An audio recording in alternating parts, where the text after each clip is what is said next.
12 minute 46 second ढिलो थियौं भने आज 16 मिनेट 55 सेकेन्ड हामी ढिलो भएका छौं।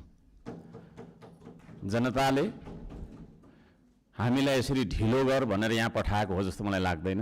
त्यसो भएको कारणले प्रत्येक मिनेटको महत्त्व यो सदनले बुझोस्, सरकारले बुझोस्, हामी सबैले बुझौं।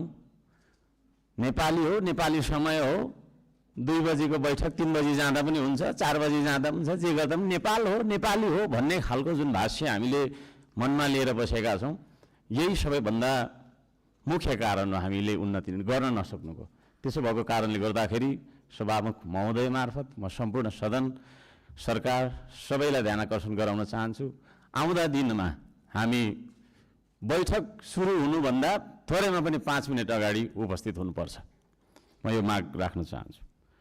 हामी विभेदको अन्त्य गर्छौं भनेर यहाँ भनिरहेका छौं।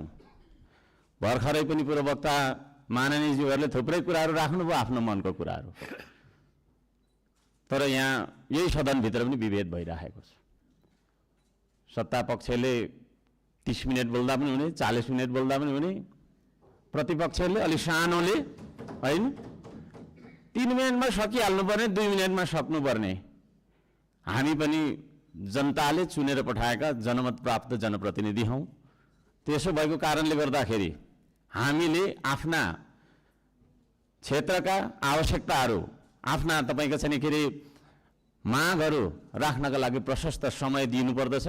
त्यो खालको सदन हामीले बनाएर हामीले त्यो खालको सदन अभ्यास गर्नुपर्दछ भन्ने माग राख्न चाहन्छु। म आफ्नो मनको कथा म यहाँ गाउन चाहन्न। अब मेरो आफ्नो मन्तव्य राख्नुभन्दा पनि सरकारले कसो गर्नुपर्ने हो त? हिजो इतिहासमा हामीले के गर्यौं, कसले के गर्यो, कुन नेताले के गर्यो, कतिको तपाईको हामीले संघर्ष गर्यौं, के गर्यौं भनेर आवश्यक छ जस्तो मलाई लाग्दैन।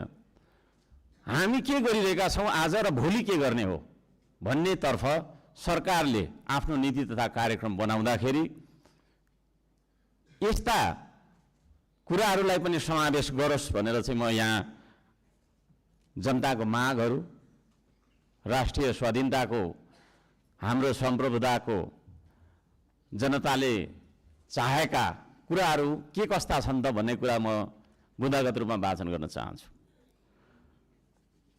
पृथ्वी रहन्जेलसम्म यो देश रहिरहनु पर्छ, हाम्रो देशको चन्द्र सूर्य अंकित झण्डा रहिरहनु पर्छ। त्यो मान्यता हामी राख्दछौं। श्रम संस्कृति पार्टीले त्यो मान्यता राख्दछ।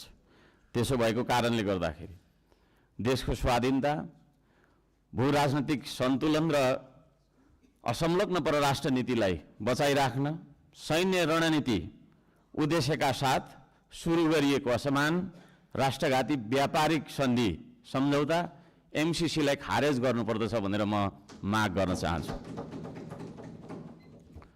2 नम्बरमा सीमावर्ती क्षेत्रमा छिमेकी मुलुकहरूले गरिरहेको गतिविधिलाई सक्रिय रूपमा नेपाल सरकारले निगरानी राख्नुपर्दछ र संयुक्त राष्ट्र संघ लगायतका निकायहरूमा गएर हाम्रो देशका 4 किल्ला कति हो त हाम्रो भूगोल भन्ने सिमाना यकिन गरेर सिमानाको रक्षार्थ नेपाली सेनालाई खटाउनु पर्दछ भन्ने म माग राख्न चाहन्छु। नेपाली जनताले यो माग राखेको कुरा म जानकारी गराउन चाहन्छु। जनताले सोझै चुन्न पाउने प्रत्यक्ष कार्यकारीको चुनाव गर्नेतर्फ सरकारको नीति तथा कार्यक्रम अगाडि बढोस्। यदि सरकारले 2/3 नजिकको सरकारले त्यो कुरा अगाडि सार्छ भने त्यसमा हामी सबैले सहयोग गर्नुपर्दछ।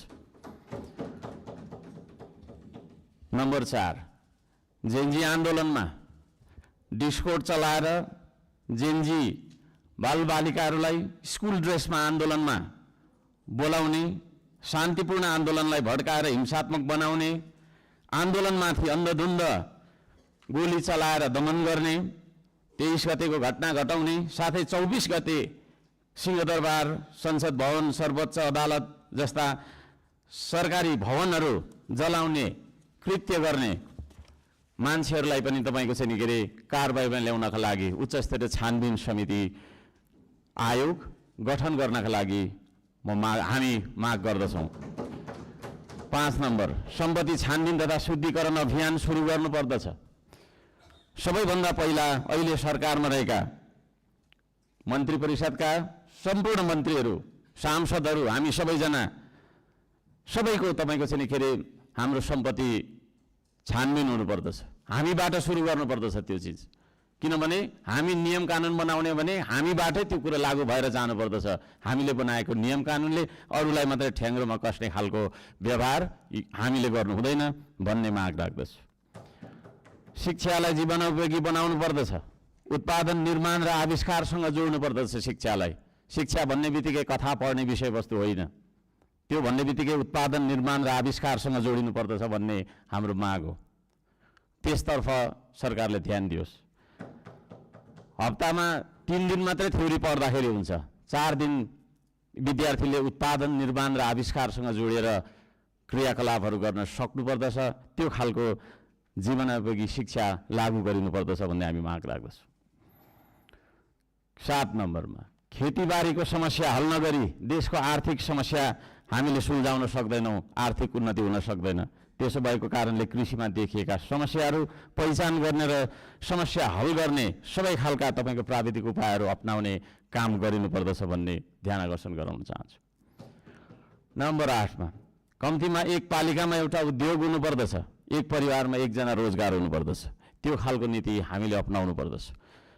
बन्द गरिएका उद्योगहरूलाई पुनः सञ्चालन गर्ने साथै नयाँ उद्योगहरूको स्थापना गर्ने नीति तथा कार्यक्रम सरकारले ल्याउनु पर्दछ भन्ने ध्यान आकर्षण गर्न चाहन्छु।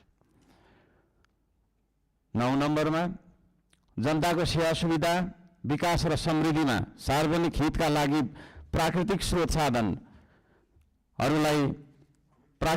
साधन ढुङ्गा, गिटी, माटो, खोला, नाला, खानी, खनिज, वन जङ्गल जस्ता स्रोत साधनका सदुपयोग गर्न पाउने गरी सहज किसिमको चाहिँ नियम कानुन बनाउनु पर्दछ।